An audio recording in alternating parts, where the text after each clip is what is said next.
গভীরভাবে উপলব্ধি করুন, আল্লাহ পাকের নবী যখন নামাজে দাঁড়াতেন এত খুশুর সঙ্গে নামাজ আদায় করতেন। রাসূলুল্লাহ ওই নামাজের অবস্থাতে রয়েছে, মাঝে মধ্যে দেখা যেত আল্লাহ পাকের নবীর পা দুটো ফুলে গিয়েছে। একটু মহব্বত করে বলুন সুবহানাল্লাহ। প্রশ্ন জাগতে পারে, হুজুর নামাজে দাঁড়িয়ে আবার পা ফোলে নাকি? আসলে আপনি যখন কোনো সফর করেন, লম্বা সফর, খেয়াল করে দেখবেন লম্বা সময় দাঁড়িয়ে থাকলে বা একভাবে বসে থাকলে দেখবেন আপনার নিজের পা ফুলতে।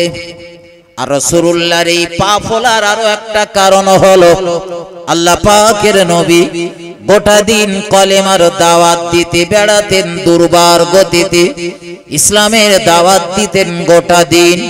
দিনের নবী এই গোটা দিন কলেমার দাওয়াত দিয়ে দিয়ে কত মানুষ আমার নবীকে গাল মন্দ করত, আল্লাহ পাকের নবীকে ছোট বড় কথা বলতো, বিশ্ব নবীর গায়ে ধুলো বালি ছড়িয়ে দিত, দিনের নবীর গায়ে থুতু নিক্ষেপ করত, আল্লাহর হাবিবকে পাথরের আঘাতে রক্তাক্ত করত। এরপরেও নবী গোটা দিন কলেমার দাওয়াত দিয়ে বেড়াতেন দুর্বার গতিতে।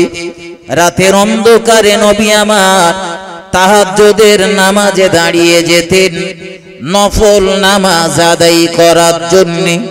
গোটা দিন একবারে বাড়ি, একবারে পাড়া, একবার ও পাড়া ও গেরামে গেরাম করে ঘুরেছে। রাতের অন্ধকারে চুপচাপ দাঁড়িয়ে পড়েছে আল্লাহ সন্তুষ্টির জন্য, নামাজ আদায় করার জন্য। তাহাজ্জুদের নামাজ যে সময় আমার নবী জানিয়েছেন, ওই তাহাজ্জুদের রক্তে মহান আল্লাহ পৃথিবীর নিকটতম আসমানে নেমে আসেন আর দুনিয়ার মানুষ দিগকে ডাক দিয়ে বলেন, বান্দা বান্দেরা, কার মনের কি চাহিদা, কার মনের কি চাহিদা, কি চাহাত রয়েছে, আমি আল্লাহ পাক আমার দরবারে চাইতে থাকো, আমি আল্লাহ পাক তোমার চাহিদা পূরণ করে দেব। একটু মহব্বত করে বলুন সুবহানাল্লাহ, আর একটু ভক্তি ভরে বলুন সুবহানাল্লাহ।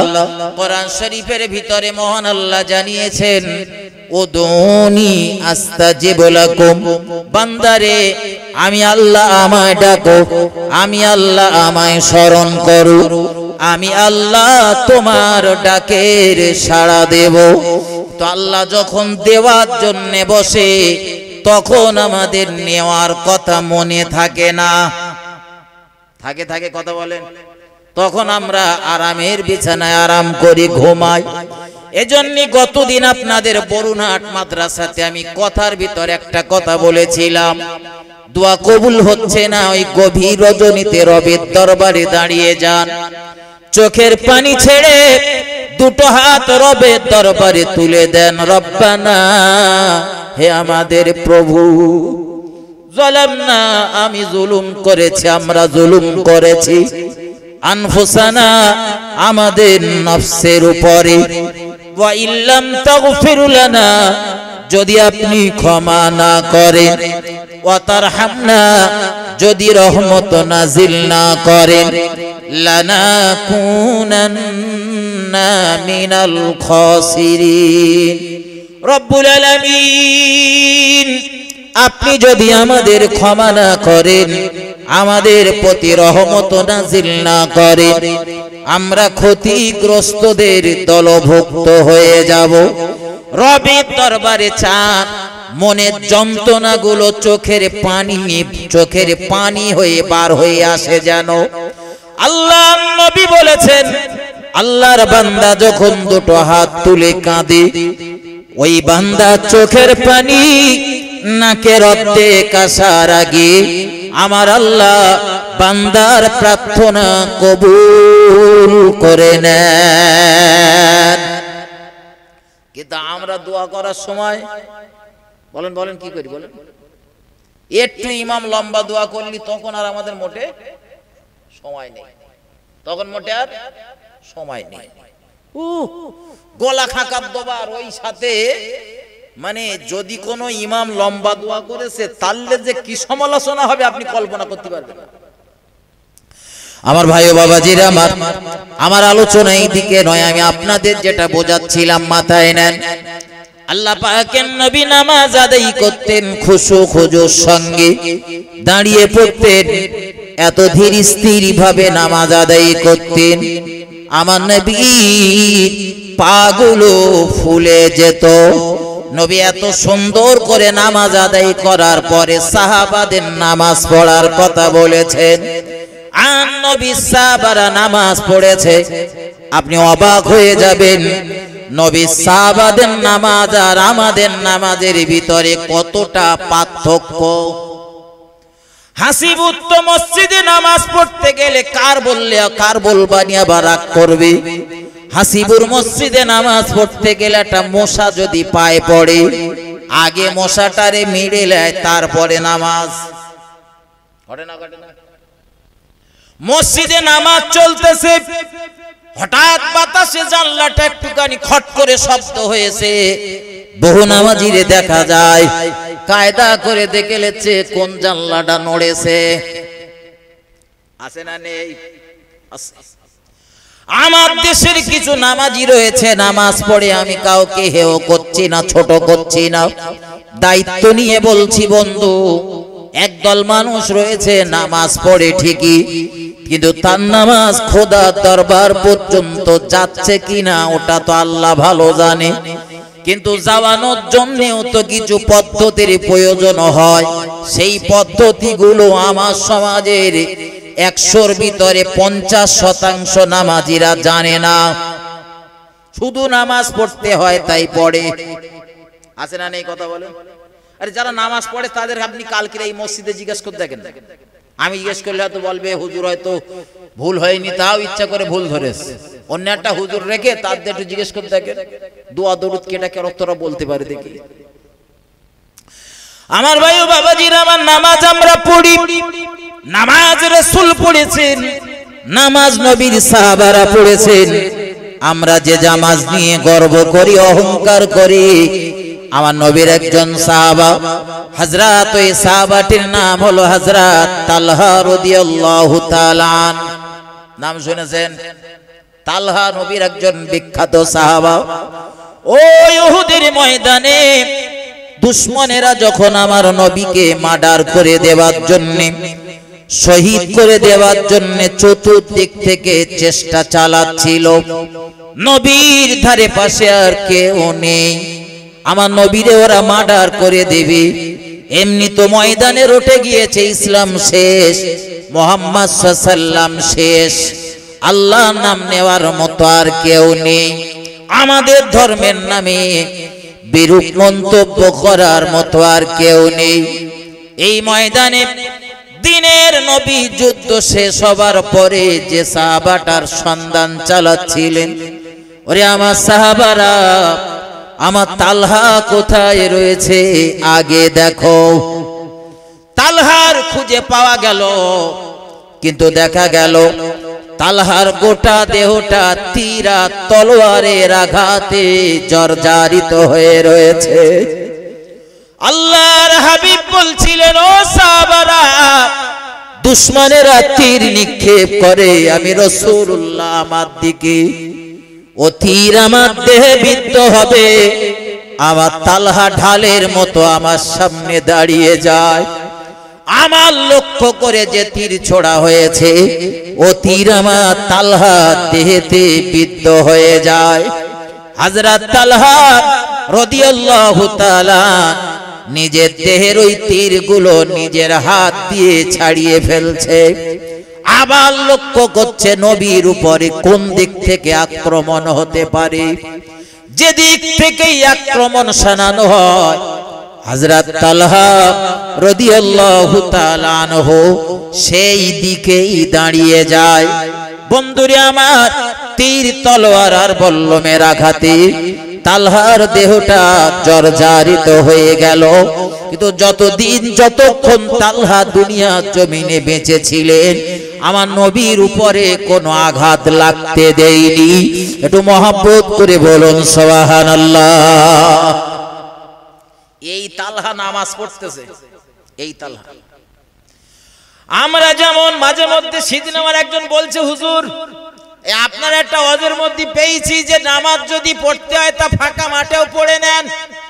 আমি ভাই শুধু বক্তৃতা 2 ঘন্টা বক্তৃতার একটা কথা ধরে টানাটানি করবেন না। আমি ওখানে বলেছি আপনি হয়তো এমন একটা জায়গায় কর্মে রয়েছেন, কাজ করছেন ফাঁকা মাঠের মাঝখানে, সেখান থেকে মসজিদে আসতে আর যাইতে দেখা যাবে আপনার কাজই সমাধা হবে না, কিন্তু নামাজের রক্ত শেষ হয়ে যাবে। এইরকম সময়ে ওই ফাঁকা মাঠের মাঝায় আপনি নামাজ আদায় করে নেন ওযু করে। পানি যদি পেয়ে যান তো আলহামদুলিল্লাহ, পানি যদি না পান তো তায়াম্মুম করে আপনি ওযুতে নামাজে দাঁড়িয়ে যান।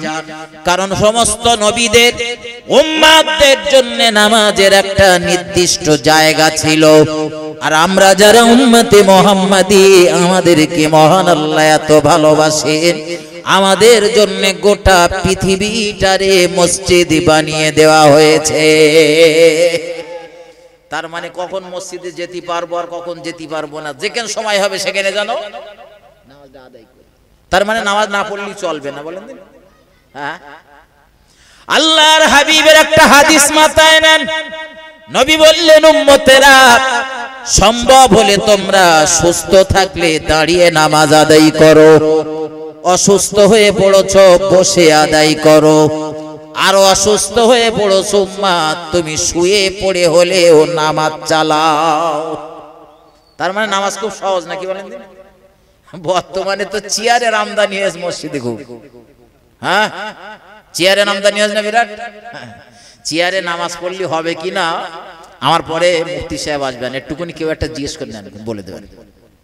আমি বললি বড় কথা বলা হয়ে যাবেন, তো মুফতি সাহেবের কাছ থেকে জেনে নেন, কোনি সব থেকে ভালো হবে। যদি বলেন হুজুর চেয়ারে নামাজ পড়ি তাই আপনার রাগ হচ্ছে না, মক্কা বা মদিনা ইসলামের দলিল না। ইসলামের দলিল হলো কোরআন, হাদিস আর ইজমা কিয়াস। অমুক মসজিদের নামাজিরা পড়ে কাবা চত্বরে দেখেছি রয়েছে, মসজিদুন নববীতে রয়েছে, এটা বলো দলিল না। দলিল হলো কোরআন, হাদিস আর ইজমা কিয়াস। নবী বলেছেন সম্ভব হলে দাঁড়িয়ে, না যদি পারেন তো বসে, তাও যদি না পারেন নবী বললেন শুয়ে পড়ে হলেও নামাজ চালাও। বলতে তো পারতেন বসে যখন বড় বা চেয়ারে বড়, পারতো না। বলবেন হুজুর তখন চেয়ার ছিল না, কে বলেছে চেয়ার ছিল না?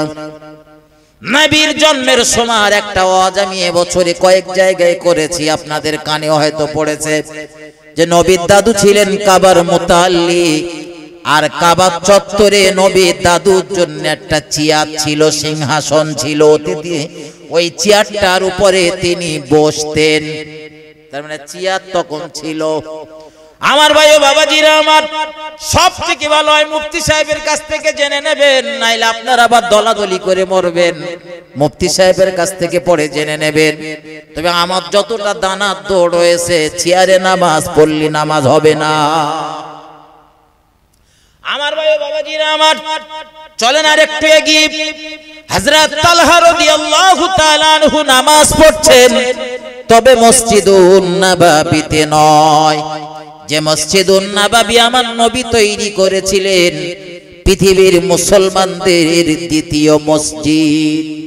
প্রথম মসজিদটার নাম হলো মসজিদুল কুবা। মক্কা শরীফ থেকে নবী যেদিন হিজরত করে চলছিলেন মদিনার দিকে, কুবা নগরীতে কুবা নামে একটা কূপ রয়েছে। ওই কূপের চতুর্দিকে যারা বসবাস করে তাদেরকে কুবার বাসিন্দা বলা হয়, কুবার অধিবাসী বলা হয়।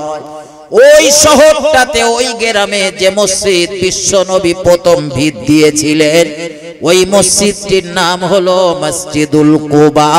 বর্তমানে মদিনার মসজিদুন নববী থেকে 5 মাইলের পথ, অথবা 5 কিলোমিটার হবে। আমার ভাই ও বাবাজিরা আমার, বিশ্বনবীর মসজিদে নামাজ নয়, হযরত তালহা বাগানের ভিতরে একটা কাজ করছিলেন। এই যে একটুকুন আগে বলেছি ভাই, খেতে খামারে কাজ করতে গেলে সময় হিসাবে খেতে নামাজ পড়বেন, দলিল দেন। হযরত নবীর প্রিয় সাহাবা তালহা রাদিয়াল্লাহু তাআলা আনহুর একটা সুন্দর বাগান রয়েছে, খরমার বাগান, এত বড় বাগান। হযরত তালহা রাদিয়াল্লাহু তাআলা আনহু এই বাগানে কাজ করছেন। খরমা হবে, খরমা বেচা কেনা করবে, নিজে সারা বছরটা চলবে ওই বাগানের ইনকাম থেকে। হযরত তালহা রাদিয়াল্লাহু তাআলা আনহু ওই বাগানের ভিতরে নামাজে দাঁড়িয়ে গিয়েছেন আল্লাহ সন্তুষ্টির জন্য, লোক দেখানোর জন্য না। নামাজে দাঁড়িয়ে পড়েছেন, হঠাৎ নামাজ পড়তে পড়তে একটুখানি অন্যমনস্ক হয়ে গেছে, সামান্য একটুখানি। হযরত প্রিয় রাসূলের প্রিয় সাহাবা হযরত তালহা রাদিয়াল্লাহু তাআলা আনহু নামাজ আদায় করছিলেন, কিন্তু নামাজ পড়তে পড়তে তিনি খেয়াল করলেন বাগানের ভিতরে একটা পাখি ঢুকেছে। পাখি, আমি একটু আগে বলছিলাম নামাজ পড়তে পড়তে কত লোক রয়েছে, এদিক ওদিক ফিরে দেখে কেটা এসে কোথায় শব্দ হচ্ছে, কেটা গলা খাকার দিচ্ছে। হযরত তালহা রাদিয়াল্লাহু তাআলা আনহু দেখছেন বাগানের ভিতরে একটা পাখি ঢুকেছে, তবে হট করে বলো নজর যায়নি। তার এই নজরটা যাবার কারণ হলো বাগানের ভিতরে নামাজ পড়ছেন, বাগানটা এত ঘন, এত ঘন, একটা পাখি ঢুকেছে, ওই পাখিটা বাগান থেকে বেরিয়ে যেতে পারছে না। একবার এ গলিতে গিয়ে আটকে যায়, একবার ও গলিতে গিয়ে আটকে যায়।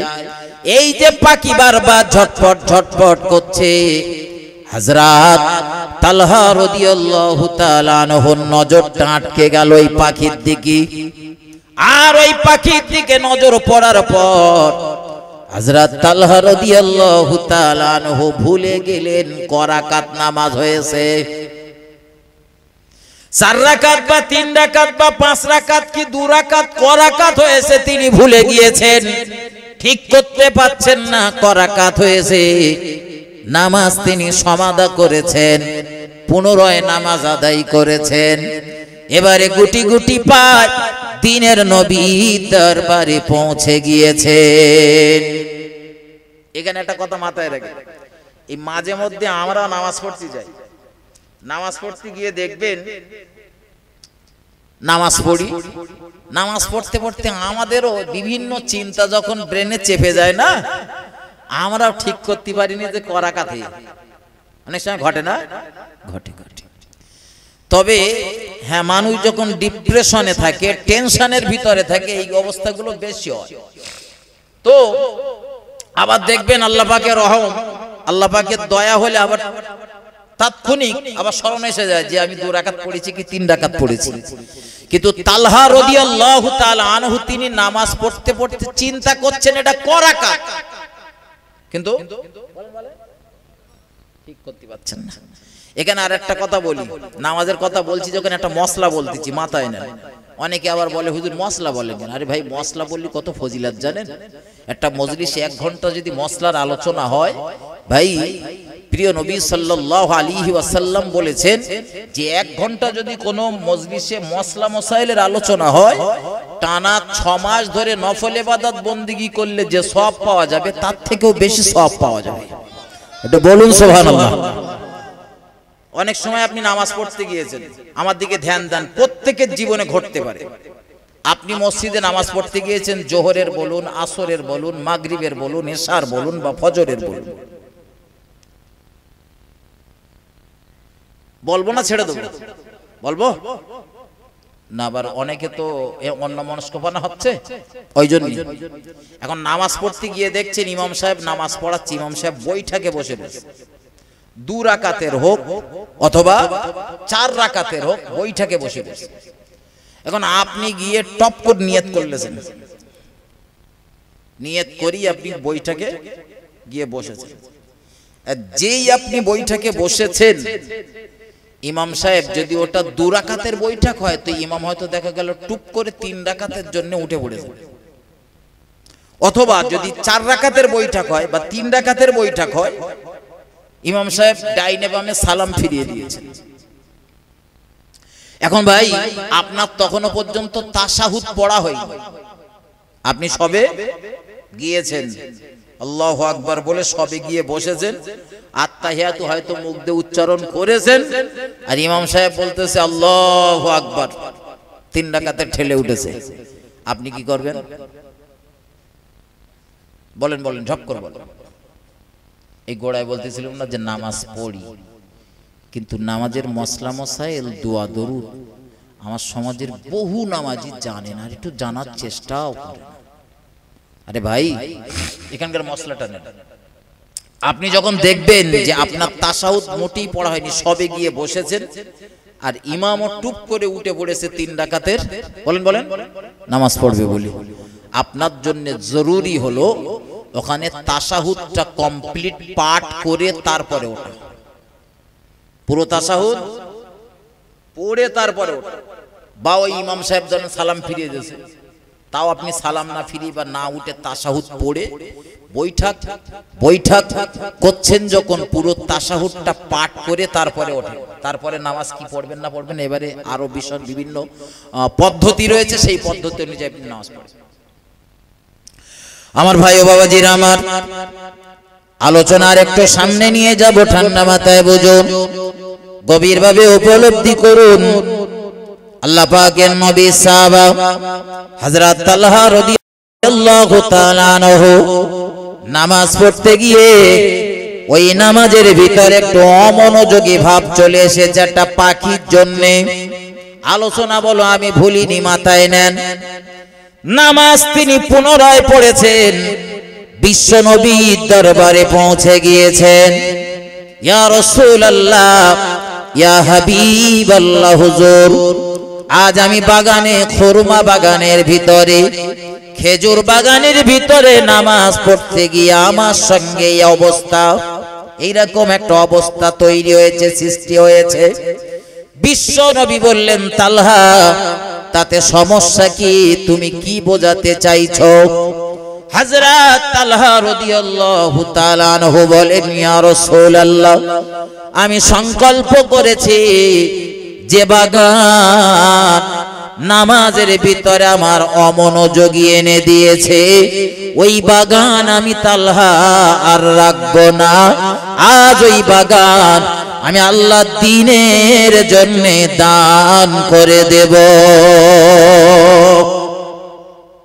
আমাদের নামাজ পড়তে গিয়ে মাঝে মধ্যে জমি ধান টানের চিন্তা টিন্তা আসে, তা আমরা সিদ্ধান্ত ওরম টানি নাকি? বলেন বলেন। ইয়া রাসূলুল্লাহ, আমি নামাজ পড়ছিলাম কিন্তু করাকাত নামাজ আমার হয়েছে, এটা আমি কোনো মতে ঠিক করতে পারলাম না। ইয়া রাসূলুল্লাহ, যে বাগানের ভিতরে নামাজ পড়তে গিয়ে একটা পাখির জন্য আমার এই অবস্থা হয়েছে, ও আল্লাহ পাকের নবী, ওই বাগান আল্লাহর দ্বীনকে জিন্দা করার জন্য আমি আজ দান করে দিলাম। যখন প্রয়োজন হবে, পৃথিবীর যেখানে প্রয়োজন হবে, আমার এই বাগান সেই জায়গায় আল্লাহর দ্বীনের জন্য কাজে লাগাবেন। আমি তালহা আজ থেকে ওই বাগানের আর মালিক নয়। আরো একবার মহব্বত করে বলুন সুবহানাল্লাহ। দান তারাও করতেন, আমরাও করি। এখনো কিছু জায়গায় গেলি বলে, কিছু মসজিদের লোকজন বলে আমাদের সে চাচা মসজিদের জন্য জমি দিল, তুই এখনো কারোর সাথে কিছু হলি বলে তো লজ্জা লাগে না? আমার দেওয়া জায়গায় নামাজ পড়তে আসিস, তুই আমার উপরে হাসে না? নেই, আপনাদের এদিকে না থাকতে পারে, কিন্তু বাংলা, আসাম, ত্রিপুরা ঘুরে যা অভিজ্ঞতা তার থেকে বলতেছে এইরকম প্রচুর রয়েছে মসজিদ। হ্যাঁ, দান করার পরেও বলে আমার বাবা গেলে জায়গায় তুই নামাজ পড়তে আসিস, সেটা তুই দান করিস তো তোর বাবা গেলা রয়েছে। হ্যাঁ, আমার ভাই ও বাবাজিরা আমার, আমি আপনাদের বোঝাতে চাইছিলাম নামাজ আমরাও পড়ি, আর নামাজ নবী সাহাবা তালহা পড়তেন, নামাজ নবী সাহাবা হযরত আলীও পড়তেন। আপনারা তো আলেমদের মুখে শুনেছেন হযরত আলী রাদিয়াল্লাহু তাআলা আনহুর দেহে একটা তীর বেঁধে গেছে, কোনো মতে ছাড়ানো যাচ্ছে না। যেই টান দেওয়া হয়, হযরত আলী প্রচুর পরিমাণে চিৎকার চেঁচামেচি শুরু করে দেয়। বিশ্ব নবীর সাহাবা আলী বললেন, ভাই একটুখানি দাঁড়াও, একটুখানি অপেক্ষা করো, আমি 2 রাকাত নামাজ আদায় করে নেই। 2 রাকাত নামাজে হযরত আলী দাঁড়িয়েছেন। আর এদিকে নবী সাহাবারা পিছন দিক থেকে ও তীর টেনে বার করে নিয়েছেন। একটু মহব্বত করে বলুন সুবহানাল্লাহ। নামাজ সমাধা হয়ে গেল। হযরত আলী এবারে বলছেন, ভাই তোমরা এসেছো কি আমার তীর বার করার জন্য? কি বার করার জন্য? তার মানে তীর তখনও রয়েছে নাকি?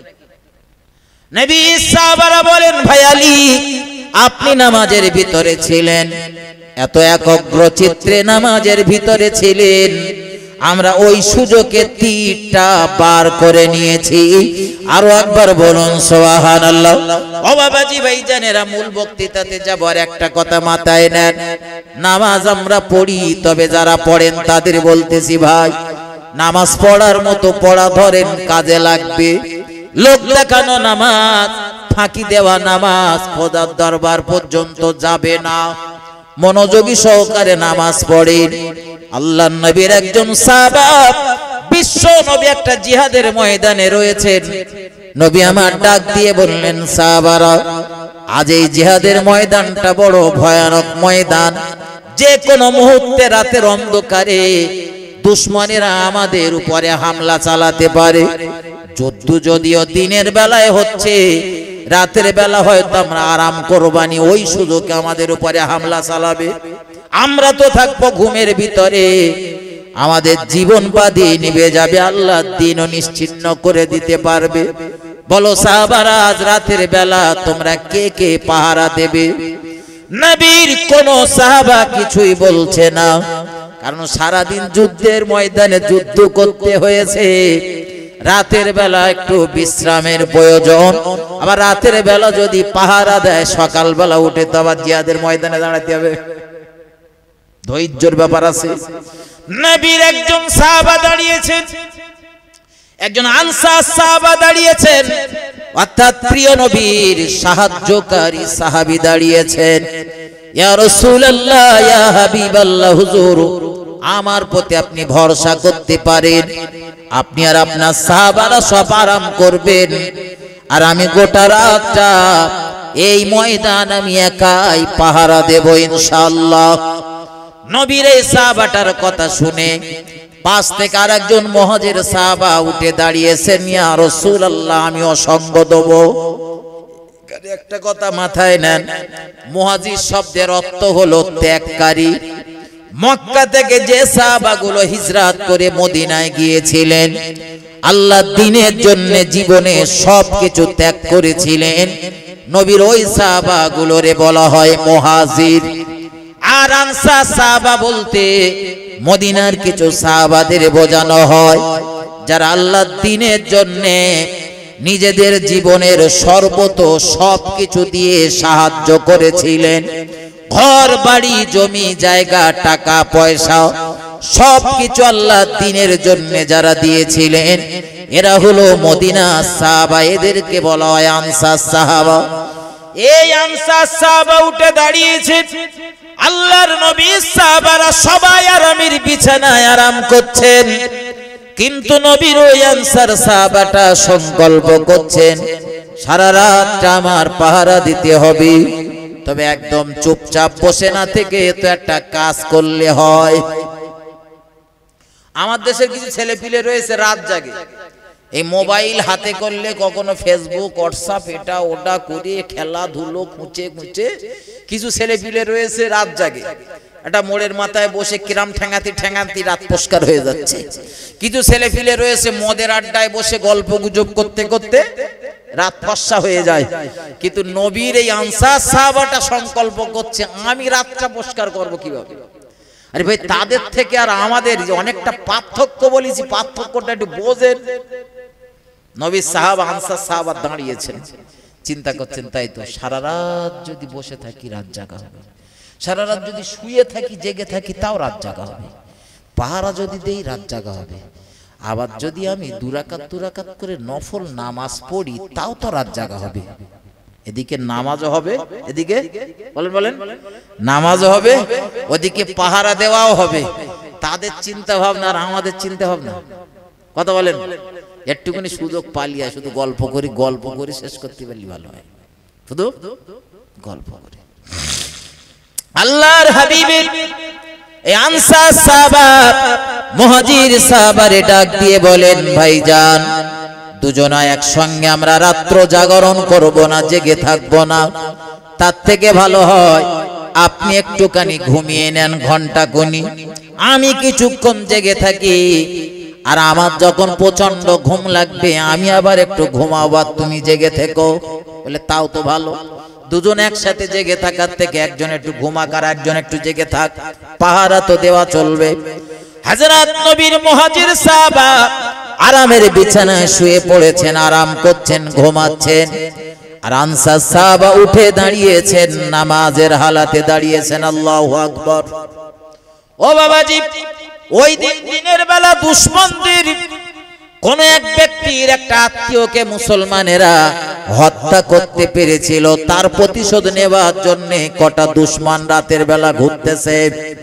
আজকে মুসলমানদের যে কোন একটারে নিয়ে তাই প্রতিশোধ নেব, কাল দিনের বেলা ময়দানে ওদের সামনাসামনি পারবো কি পারবো না জানি না, রাতের বেলা পেছন দিক থেকে কাজ ছেড়ে দিয়ে একটারে পরিষ্কার করে দেবো, এই চিন্তা ভাবনা নিয়ে চলছেন। আর নবীর ওই আনসার সাহাবা পাহাড়ের একটা গিরিপথে দাঁড়িয়ে দাঁড়িয়ে নামাজ আদায় করছেন। কি নামাজ? নবীর ওই মহব্বতের সাহাবারা আদায় করতেন, নামাজে দাঁড়িয়ে পড়েছেন, নামাজের সূরা কেরাত চলছে। এত নামাজের ভিতরে, এত মহব্বতের সঙ্গে, এত নামাজের মহব্বতের ভিতরে জড়িয়ে পড়েছেন, দুশমন দূর থেকে ফলো করতেছে। এটা তো গিরিপথ, কিন্তু কাঠ মতো যেন কি একটা দাঁড়িয়ে রয়েছে, ওটা কি? প্রথমে ভেবেছে কাঠ, আবার ভাবতেছে এখানে তো কাঠ থাকার, এখানে তো কাঠ থাকবে না, গিরিপথে কানে কাঠ এলো কিভাবে? ওখানে একজন নবী সাহাবা দাঁড়িয়ে রয়েছেন, তবে নামাজের হালাতে রয়েছেন। দুশমন পিছন দিক থেকে একটা তীর নিক্ষেপ করেছে, ওই তীরটা এসে বিশ্ব নবীর সাহাবা নামাজ আদায় করছেন, নামাজরত অবস্থায় তার দেহের ভিতরে বিধে গেল, গেঁথে গেল। দিনের নবী সাহাবা নামাজে এত মোহাব্বতের ভিতরে রয়েছেন, নামাজ পড়ছেন, এত মজা পাচ্ছে, ওই তীরের আঘাতে তাকে টলাতে পারলো না, হটাতে পারলো না, নড়াতে পারলো না। ওই তীরটা নামাজ পড়তে পড়তেই নিজের একটা হাত দিয়ে দেহ থেকে সরিয়ে নিলেন, খসিয়ে নিলেন। নামাজ চলতেছে, আল্লাহর কোরআন তেলাওয়াত চলতেছে। কোরআন তেলাওয়াত কত মধুর! কোরআন যদি রাতের বেলা একটু তেলাওয়াত করে দেখবেন, যত পড়বেন তত মজা লাগবে। কোন একটা বাংলা কিতাব একবার পড়ার পরে আর একবার পড়তে গেলি পড়তে ইচ্ছা হয় না, একবার তো পড়েছি। আল্লাহর কোরআন হাজার হাজার বার পড়ার পরেও দেখবেন পড়ার তৃপ্তি যেন মেটে না, যত পড়া হয় তত মজা লাগে। কি খোরাক আল্লাহ কোরআনে দিয়েছেন! ওই কোরআন তেলাওয়াত চলছে, আবার একটা তীর নিক্ষেপ করা হলো, ওই তীরটাও নবীর সাহাবার দেহে এসে বিদ্ধ হয়ে গেল। বিশ্ব নবী সাহাবা তখনও নামাজ আদায় করতেছেন। একটু সুবহানাল্লাহ বলেন, আর একটু মহব্বত করে বলেন। দুটো দুটো তীর একটা মানুষের দেহে বিঁধে গেল, তখনও নামাজ পড়তেছে। নামাজ তারা পড়তেন, আর হাসিবুন নামাজ পড়তে গেলে তো শুধু মশা তাড়াতে ব্যস্ত। ঠিক বলতেছি না ভুল? ও বন্ধু, রাগ করলে ঠান্ডা মাথায় বুঝুন, গভীর ভাবে উপলব্ধি করুন। আল্লাহ পাকের ওই প্রিয় নবীর সাহাবা, আনসার সাহাবা নামাজের ভিতরে রয়েছেন। দ্বিতীয় তীর এসে তার দেহে বিদ্ধ হয়ে গেল, তিনি নামাজ ছাড়লেন না। ওই অবস্থায় নামাজ চলছে, তৃতীয় আর একটা তীর এসে তার দেহে বিদ্ধ হয়ে গেল। হযরত আনসার সাহাবার নামাজও সমাধা হয়ে গেল। নামাজ সমাধা, পাশেই রয়েছেন মুহাজির সাহাবা, ডাক দিয়েছেন, ভাই তাড়াতাড়ি ওঠো, শত্রুপক্ষ আমাদের উপরে ঝাঁপিয়ে পড়েছে। হযরত মুহাজির সাহাবা উঠে পড়েছেন। ওগো ভাই আনসার, প্রথম তীর যখন নিক্ষেপ করেছিল তখন তুমি আমার ডাকনি কেন? ডাকলে তো আর পরের দুটো তীর আর তোমার খেতে হতো না।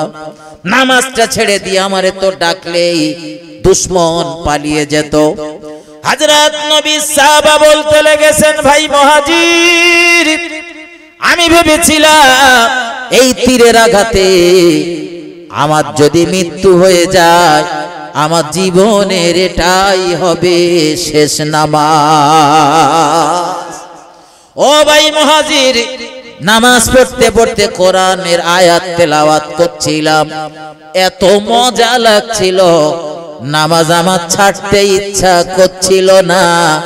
এজন্য পর পর 3টে তীর আমি খেয়েছি। আল্লাহর কোরআন তেলাওয়াত করা, নামাজ পড়া আমি বন্ধ করতে পারিনি। আমার ভাই ও বাবাজিরা আমার, নামাজ আপনাদের পড়তে হবে, বিশ্বাস করুন। আমি পড়তে বললেও পড়তে হবে, না বললেও পড়তে হবে।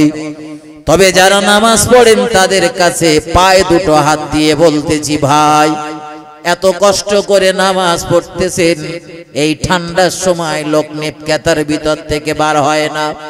ওই ঠান্ডার সময় মুয়াজ্জিন যখন হাঁক দেয় হাইয়া আলাস সালাহ, তোমরা নামাজের জন্য এসো, হাইয়া আলাল ফালাহ, তোমরা কামিয়াবির জন্য এসো।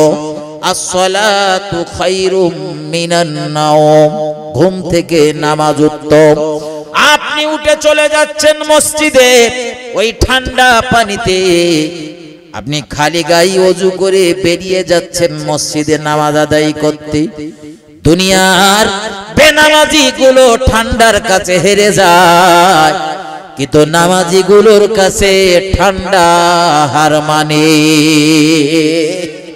ও বন্ধু, এত কষ্ট করে নামাজি দাঁড়াচ্ছেন, আর 2 মিনিট বেশি সময় দেন, একটু খুশু খুজুর সঙ্গে নামাজ পড়েন। নামাজের কোথায় কোন দোয়াটা পড়তে হয়, কোথায় কিভাবে নামাজ পড়তে হয়, রুকুটা কতক্ষণ করতে হয়, সিজদা কতক্ষণ থাকতে হয়, বইটাকে বসে কোন কোন দোয়া পড়তে হয়, এই বিষয়গুলো একটু ভালোভাবে জেনে বুঝে নামাজ পড়েন, তাতে আপনার ফায়দা। নাহলে সারা জীবন দেশের মানুষ জানবে আপনি নামাজি, আর খোদার খাতায়, নামাজির খাতায় আপনার নাম খুঁজে পাওয়া যাবে না। বিশ্বাস করেন, আমি বলো গাঁজা টেনে বলতিস না, একটা মশলা বলছি মাথায়। এই অনেক সময় আমরা নামাজ পড়ি, নামাজ পড়তে পড়তে এখন ভাই এই ওয়াজিব ছুটে গেলে সহসেজদা দিতে হয়। সেটা ফরজ নামাজ বলুন, নফল বলুন, সুন্নত বলুন, ওয়াজিব ছুটে গেলে সব নামাজেই সহসেজদা দিতে হয়। কিন্তু আমরা সচরাচর সহসেজদা পরিচিতি হই ইমামের সাথে যে নামাজগুলো পড়ি, ওই নামাজগুলোই। ইমামের একটু মাঝে মধ্যে কোনো ভুল হলে ইমাম সাহেব ডান দিকে সালাম ফিরিয়ে পরপর 2টো সেজদা দিয়ে দেয়, যে আবার বসে তাশাহুদ অর্থাৎ আত্তাহিয়াতুটা, তারপর দরুদ ইব্রাহিম, তারপর দোয়া মাসুরা পড়ে ইমাম ডাইনে বামে সালাম ফিরিয়ে দেয়। ভাই এই যে ওয়াজিব ছুটে যাবার কারণে আমরা সাহু সিজদা দেই, এই সাহু সিজদা দেবার নিয়ম আমরা অনেকে জানি না। অনেকে, আমি একটা মশলা বলছি, আপনি হয়তো প্রথম বইটাকে 3 রাকাত বা 4 রাকাত বিশিষ্ট নামাজের প্রথম বইটাকে আপনি তাশাহুদের পরে দরুদ ইব্রাহিমের খানিকটা অংশ, কিছু একটা অংশ পড়ে ফেলেছেন, বা নামাজের ভিতরে কোন একটা ওয়াজিব ছুটে গেছে, তার জন্য শেষ বইটাকে বসেছেন, তো এই শেষ বইটাকে দিতে হবে আপনার জন্য সহসেজদা, যেটা শেষ বইটা হবে ওইটাই সহসেজদা।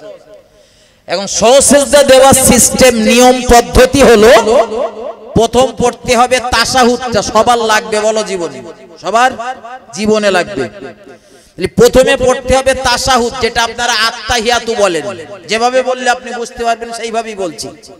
ওই আত্তাহিয়াতুর ওই দোয়াটা পড়ে ডান দিকে সালাম ফিরিয়ে এবারে পর পর 2টো বলেন সিজদা দিতে হবে। কিন্তু দেখা গেল আপনি তাশাহুদ পড়ার পরে দরুদি ইব্রাহিম খানিকটা পড়ে ফেলেছেন। দরুদ ইব্রাহিম বলেন খানিকটা পড়ে ফেলেছেন, কি হয়তো দরুদ ইব্রাহিম শেষ হয়ে গেছে, দোয়া মাসুরা চলতেছে, তখন আপনার সহসেজদা দেওয়ার কথা মনে নেই, অথচ আপনার সহসেজদা ওয়াজিব হয়ে গেছে। আপনার এইরকম পরিবেশ যদি তৈরি হয় তা আপনি সহসেজদা দেবেন কিভাবে? দেওয়ার দরকার তাশাহুদ পড়ার পরপরই, কিন্তু তাশাহুদের পরে দরুদ ইব্রাহিম পড়ে ফেলেছেন, ধরেন দোয়া মাসুরাও খানিকটা পড়ে ফেলেছেন, কি দোয়া মাসুরা পড়তে পড়তে শেষ অংশ পর্যন্ত চলে গেছেন। ভাই যারা উঠে যাচ্ছেন টপ টপ করে, এই মশলাটা তাদের জানা আছে? একটু বলে যাবেন। হ্যাঁ হ্যাঁ হ্যাঁ, কিভাবে সহসেজদাটা দেবেন একটু আমার একটু বলে গেলে ভালো হতো। ভাই নামাজের রস করলি না খুব জ্বালা, নামাজের রস সবার মজা লাগে না, খুব জ্বালা। তারপরে আমি বলতেছি একটা মশলা মাথায় নেন, আপনাদের জীবনে কাজে লাগবে। তো আপনি যদি ভুলে গিয়েছেন, মনে আসছে না, কিন্তু দরুদ ইব্রাহিম পড়ে ফেলেছেন, দোয়া মাসুরাত ধরেন শেষ অংশে পড়ে ফেলেছেন, সালাম এবারে বলেন ফেরানো হয়ে যাবে, তখন আপনার মনে পড়েছে যে আমার তো সহসেজদা দেওয়া হয়নি, আমার সহসেজদা দেওয়া হয়নি। যেই মনে পড়েছে আপনি তাৎক্ষণিক ডান দিকে সালাম ফিরিয়ে দেন, যেখানেই মনে পড়বে, সেটা দরুদের ভিতরে মনে পড়ুক আর দোয়া মাসুরা পড়তে পড়তে পড়ুক, আর দোয়া মাসুরা শেষ অংশে গিয়ে পড়ুক, মনে পড়েছে তো আপনি ডান দিকে সালাম ফিরিয়ে দেন, দিয়ে এবারে দুটো পরপর সিজদা করেন, সিজদা করে আবার তাশাহুদ থেকে শুরু করে তাশাহুদ, দরুদ ইব্রাহিম, দোয়া মাসুরা সমাধা করে এবারে মূল সালাম ফিরিয়ে দেন। ফিকার মশলা বলছে এরকমও রয়েছে, যদি আপনি তাশাহুদ, দরুদ ইব্রাহিম এবং দোয়া মাসুরা টোটালটা কমপ্লিট করা হয়ে গেছে, পড়া হয়ে গেছে, এমনকি আপনি হয়তো ডাইনে বামে সালামও ফিরিয়ে দিয়েছেন, আর সালাম ফেরানোর পরে তখন মনে পড়তেছে আমার তো সহসেজদা ওয়াজিব ছিল, দোয়াই তখনকার ক্ষেত্রে মশলা, যদি আপনার মুখটা তখনও কেবলা মুখ হয়ে থাকে, সালাম ফিরিয়েছেন কিন্তু তখনও পর্যন্ত আপনি বৈঠক ভাঙেননি, বৈঠক নষ্ট করেননি, কেবলা মুখ হয়ে রয়েছেন, বা কারোর সঙ্গে কথা বলেননি, বা এখনো দোয়া করেননি, এরকম পরিবেশে যদি থেকে যান তো তখন আপনি ডান দিকে সালাম ফিরিয়ে ভাই সহসেজদা দিয়ে আবার তাশাহুদ, দরুদ ইব্রাহিম আর দোয়া মাসুরা পড়ে নামাজ সমাধা করেন। আচ্ছা ভাই, এই যে মশলাটা বলে দিচ্ছে, এই মশলাটা আপনাদের জানা ছিল? জানা ছিল না? আচ্ছা, মশলা মশাইলের কথা বললি মানুষের এত রাগ হয় কেন বলেন? হ্যাঁ, শুনতে মজা লাগে মশলা মশাইল। একটু দরুদ শরীফ পড়েন, আল্লাহুম্মা সাল্লি আলা সাইয়্যিদিনা মাওলানা মুহাম্মদ ওয়া আলা আলি সাইয়্যিদিনা।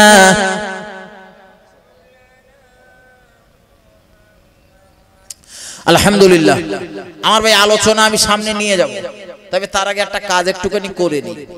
কেউ উঠবেন না, সবার কাছে নিবেদন করছি, কটা মিনিটের জন্য আপনাদের কাছে নিবেদন করছি, এখন উঠবেন না। ওয়াজ বলা আমার শেষ হই না, ওয়াজ চলবে, তবে এই ওয়াজের মাঝখানে একটা কাজ একটুখানি করে গুটিয়ে নিচ্ছি, যাতে আমার একটু চলতে সুবিধা হয়। আমি কোথায় কি ছেড়েছি না ছেড়েছি আমার স্মরণ আছে, আমি বলে দেবো আপনাদের, চিন্তা নেই। চলে আগামী বছর, এবছর যেরকম আপনারা জলসা দিয়েছেন, আগামী বছরের এই জলসাটা দেবে বলছে কমিটির ভাইরা, না আমার ঘাড়ে ভাই